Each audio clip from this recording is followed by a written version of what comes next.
जोहार नमस्कार। झारखंड समेत देश दुनिया की तमाम बड़ी खबरों में से कुछ प्रमुख खबरों पर आइए नजर डालते हैं। जोहार दर्शकों, स्वागत है आपका आज के ताज़ा समाचार बुलेटिन में। हम आपके लिए लेकर आए हैं झारखंड और देश दुनिया की 33 महत्वपूर्ण बड़ी खबरें। तो चलिए बिना देर किए शुरू करते हैं। सबसे पहले बात झारखंड की। झारखंड में नए साल की शुरुआत के साथ ही ठंड का प्रकोप बढ़ गया है और मौसम विभाग ने अगले 5 दिनों तक न्यूनतम तापमान में 2 से 3 डिग्री सेल्सियस तक की और गिरावट आने की संभावना जताई है। गुमला 4 डिग्री सेल्सियस के साथ राज्य का सबसे ठंडा इलाका रहा है, जबकि रांची और लोहरदगा सहित कई जिलों में रात का पारा 6 डिग्री तक गिरने का अनुमान है। सुबह के समय घने कोहरे के कारण विजिबिलिटी कम रहने की चेतावनी दी गई है, इसलिए वाहन चालकों को विशेष सावधानी बरतने की सलाह दी गई है। झारखंड सरकार के पंचायती राज विभाग ने 2 जनवरी को पैसा PES नियमावली की अधिसूचना जारी कर दी है, जिसमें ग्राम सभाओं को छोटे विवादों के समाधान और पारंपरिक नेतृत्व जैसे मांझी परगना व मुंडा मानकी को वैधानिक मान्यता देने के विस्तृत प्रावधान किए गए हैं। जहां सरकार इसे अनुसूचित क्षेत्रों के विकास के लिए बड़ा कदम बता रही है, वहीं विपक्ष ने इसे पैसा कानून की मूल भावना को कमजोर करने वाला बताते हुए इसका विरोध किया है। झारखंड सरकार ने इंटर कॉलेजों में सीटें बढ़ाने के लिए सख्त नियम लागू किए हैं, जिसके तहत अब पर्याप्त भवन, लैब और शिक्षकों जैसे संसाधनों की उपलब्धता के बिना किसी भी संकाय में सीटें नहीं बढ़ाई जा सकेंगी। शिक्षा विभाग ने स्पष्ट किया है कि भविष्य में संसाधनों की कमी या अनियमितता पाए जाने पर झारखंड अधिविद्य परिषद जैक जिम्मेदार होगा और नामांकन का संतुलन बनाए रखना अनिवार्य होगा। झारखंड सरकार ने आभा ID आबा के माध्यम से राज्य के सभी मरीजों की मेडिकल हिस्ट्री और जांच रिपोर्ट को डिजिटल करने की पहल की है, जिससे डॉक्टरों को एक क्लिक पर मरीज का पूरा रिकॉर्ड उपलब्ध हो सकेगा। इस व्यवस्था से मरीजों को पुरानी रिपोर्ट साथ रखने की जरूरत नहीं होगी और इमरजेंसी की स्थिति में आधार वेरीफाइड डेटा के जरिए तुरंत और सही इलाज मिलना संभव हो पाएगा। रांची में नॉन इंटरलॉकिंग कार्य के चलते भागलपुर रांची वनांचल एक्सप्रेस को 6 और 7 जनवरी के लिए रद्द कर दिया गया है, जिससे लगभग 1844 यात्रियों के टिकट स्वतः निरस्त हो गए हैं। इस महत्वपूर्ण ट्रेन के बंद होने से भागलपुर, धनबाद और बोकारो जैसे शहरों के बीच यात्रा करने वाले नौकरी पेशा लोगों और छात्रों को भारी असुविधा का सामना करना पड़ेगा। खूंटी के टकरा गांव में हॉकी के दिग्गज और संविधान सभा के सदस्य जयपाल सिंह मुंडा की 123वीं जयंती मनाई गई, जहां कई राजनेताओं ने उनकी समाधि पर श्रद्धासुमन अर्पित किए। हालांकि उनके पैतृक गांव को आदर्श गांव घोषित किए जाने के बावजूद वहां खेल स्टेडियम की जर्जर हालत और बुनियादी सुविधाओं की कमी जैसे विकास कार्यों में अभी भी काफी पिछड़ापन बना हुआ है।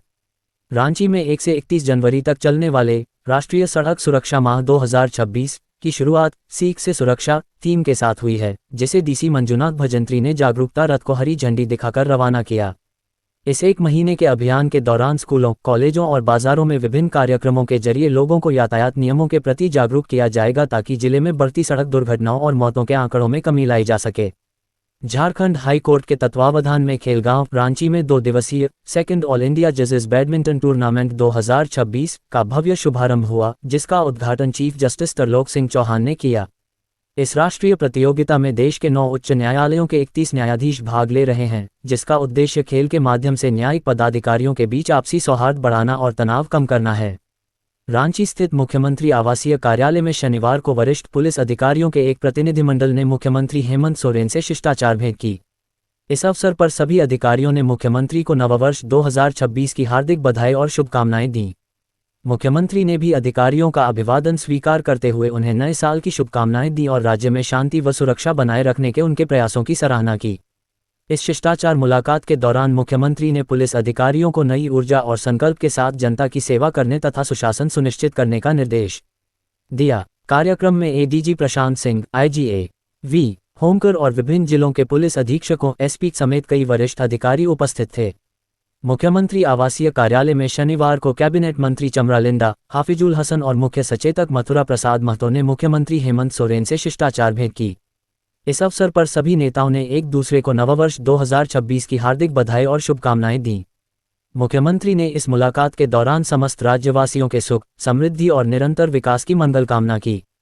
रांची नगर निगम ने शहर की जलधाराओं को पुनर्जीवित करने के लिए 3 जनवरी 2026 को हरमू नदी में युद्धस्तर पर विशेष सफाई अभियान शुरू किया, जिसका निरीक्षण प्रशासक सुशांत गौरव ने स्वयं किया।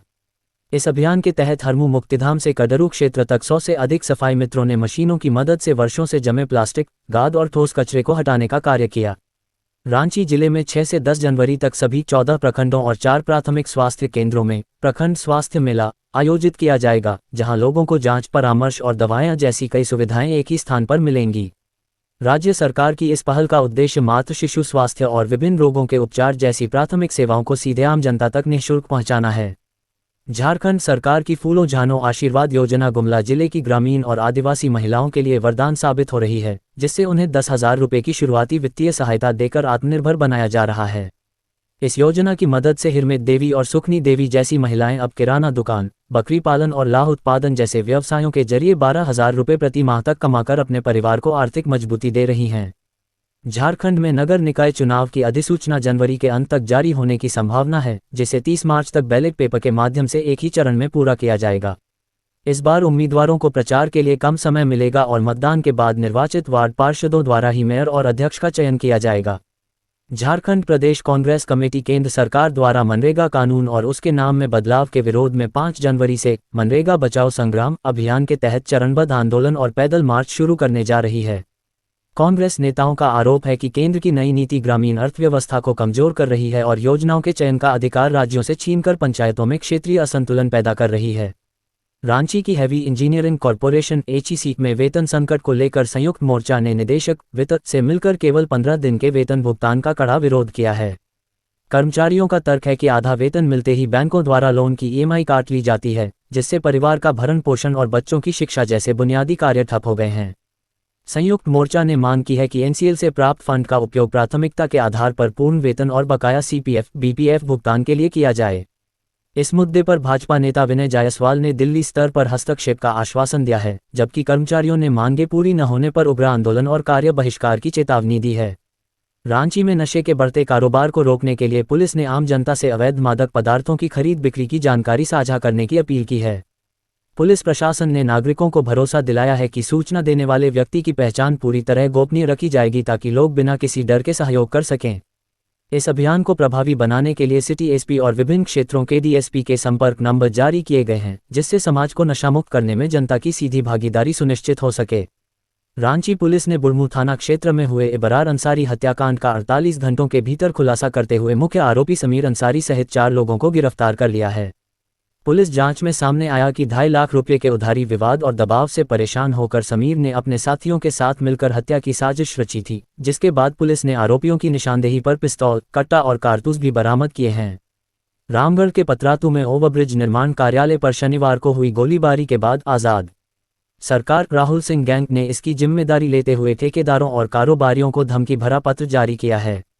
पुलिस ने घटनास्थल पर पहुंचकर जांच शुरू कर दी है और वायरल प्रेस रिलीज की सत्यता की पुष्टि करने के साथ साथ अपराधियों की धरपकड़ के लिए साक्ष्य जुटा रही है। रांची के लोअर बाजार थाना क्षेत्र में पुलिस ने कार्रवाई करते हुए लातेहार निवासी मोहम्मद जुबैर अंसारी को लगभग 4.25 किलो अफीम और नकदी के साथ गिरफ्तार किया है। सिटी SP पारस राणा ने बताया कि आरोपी लातेहार से अफीम लाकर रांची में बेचने की फिराक में था, जिसके खिलाफ NDPS एक्ट के तहत मामला दर्ज कर नेटवर्क के अन्य सदस्यों की तलाश की जा रही है। रांची के धुरवा थाना क्षेत्र से शुक्रवार दोपहर लापता हुए 2 मासूम भाई बहन अंश और अंशिका का अब तक कोई सुराग नहीं मिल पाया है, जिससे परिजन और स्थानीय लोग काफी चिंतित हैं। पुलिस ने बच्चों के रास्ता भटकने की आशंका जताते हुए विभिन्न थानों को अलर्ट कर दिया है और शहीद मैदान समेत आसपास के इलाकों में गहन तलाशी अभियान चला रही है। पलामू पुलिस ने हुसैनाबाद से राजेश कुमार नामक एक फर्जी IAS अधिकारी को गिरफ्तार किया है, जो पिछले 6 से 7 वर्षों से खुद को 2014 बैच का अधिकारी बताकर लोगों को ठग रहा था। UPSC में असफल होने के बाद आरोपी अपनी गाड़ी पर सरकारी बोर्ड और फर्जी पहचान पत्र लगाकर घूमता था, जिसे थाना प्रभारी के संदेह और दस्तावेजों की जांच के बाद पकड़ लिया गया। अब देखिए राष्ट्रीय सुर्खियां। अमेरिकी राष्ट्रपति डोनाल्ड ट्रंप ने दावा किया है कि अमेरिका ने वेनेजुएला के राष्ट्रपति निकोलस मादुरो और उनकी पत्नी को एक बड़े सैन्य अभियान के तहत सफलतापूर्वक पकड़कर देश से बाहर भेज दिया है। इस कार्रवाई को अमेरिकी कानून प्रवर्तन एजेंसियों के साथ मिलकर अंजाम दिया गया है, जिसे ट्रंप ने वेनेजुएला के नेतृत्व के खिलाफ एक बड़ी जीत बताया है। NHAI ने 1 फरवरी 2026 से 4 पहिया वाहनों के लिए फास्टैग में KYV नो योर व्हीकल की अनिवार्य प्रक्रिया को समाप्त करने की घोषणा की है, जिससे वाहन चालकों को दस्तावेजी जांच और देरी से राहत मिलेगी। अब फास्टैग का एक्टिवेशन पूरी तरह बैंकों द्वारा वाहन पोर्टल की जानकारी के आधार पर किया जाएगा, जिससे ये सिस्टम पहले से अधिक सरल, पारदर्शी और यूजर फ्रेंडली बन जाएगा। भारतीय क्रिकेट टीम 11 जनवरी से न्यूजीलैंड के खिलाफ शुरू होने वाली वनडे सीरीज के लिए पूरी तरह तैयार है, जिसके लिए टीम का चयन शनिवार को होने की संभावना है। इस सीरीज में शुभमन गिल की कप्तानी में वापसी और KL राहुल की बतौर विकेटकीपर मौजूदगी अहम रहेगी, जबकि मोहम्मद शमी और ऋतुराज गायकवाड़ के प्रदर्शन पर चयनकर्ताओं की विशेष नज़र होगी। एडेन मार्करम की कप्तानी में दक्षिण अफ्रीका ने T20 वर्ल्ड कप 2026 के लिए 15 सदस्यीय टीम घोषित कर दी है, जिसमें क्विंटन डी कॉक की वापसी हुई है और 7 नए खिलाड़ियों को शामिल किया गया है। टीम में रबाडा और नॉर्जे जैसे अनुभवी गेंदबाजों की वापसी हुई है, जबकि स्टब्स और क्लासेन जैसे प्रमुख खिलाड़ियों को बाहर कर इस बार अनुभव और युवा प्रतिभा का नया संतुलन बनाया गया है। कांग्रेस महासचिव के.सी. वेणुगोपाल ने केंद्र द्वारा मनरेगा के केंद्रीकरण और महात्मा गांधी का नाम हटाए जाने के विरोध में 3 चरणों वाले मनरेगा बचाओ संग्राम आंदोलन की घोषणा की है। 8 जनवरी से शुरू होने वाले इस राष्ट्रव्यापी अभियान के तहत कांग्रेस जिला मुख्यालयों पर उपवास, पंचायत चौपालें और विधानसभा घेराव करेगी। साथ ही इस नई नीति को अदालत में चुनौती देने की तैयारी में है। बिहार सरकार ने आयुष्मान कार्ड बनाने की प्रक्रिया में तेजी लाने के लिए निजी एजेंसियों को जिम्मा सौंपा है, जो उत्तर, मध्य और दक्षिण बिहार के लाभार्थियों के घर घर जाकर कार्ड बनाने का काम करेंगी। इस पहल का उद्देश्य 8.45 करोड़ लाभार्थियों के लक्ष्य को जल्द पूरा करना है, ताकि आर्थिक रूप से कमजोर परिवार सूचीबद्ध अस्पतालों में वार्षिक 5 लाख रुपए तक के मुफ्त इलाज का लाभ उठा सकें। छत्तीसगढ़ के बस्तर क्षेत्र में शनिवार सुबह सुरक्षा बलों के साथ हुई मुठभेड़ में अब तक 12 नक्सली मारे गए हैं, जिनमें से 10 से अधिक सुकमा और 2 बीजापुर जिले में ढेर हुए हैं। सुरक्षाकर्मियों द्वारा चलाया जा रहा यह नक्सल विरोधी अभियान अभी भी जारी है और दोनों क्षेत्रों में रुक रुक कर गोलीबारी होने की सूचना मिल रही है। डिप्टी सीएम विजय कुमार सिन्हा 5 जनवरी 2026 को भागलपुर के टाउन हॉल में भूमि सुधार जन कल्याण संवाद आयोजित करेंगे, जहां आम नागरिक अपनी जमीन से जुड़ी समस्याओं का सीधा समाधान पा सकेंगे।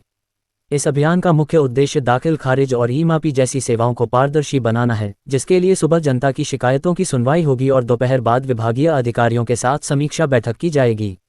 पटना मेट्रो के अंडरग्राउंड टनल निर्माण कार्य हेतु 3 से 25 जनवरी तक रूप्सपुर फ्लाईओवर से दीघा फ्लाईओवर नहर रोड पर सुबह 9 बजे से दोपहर 2 बजे तक वाहनों का परिचालन आंशिक रूप से बंद रहेगा।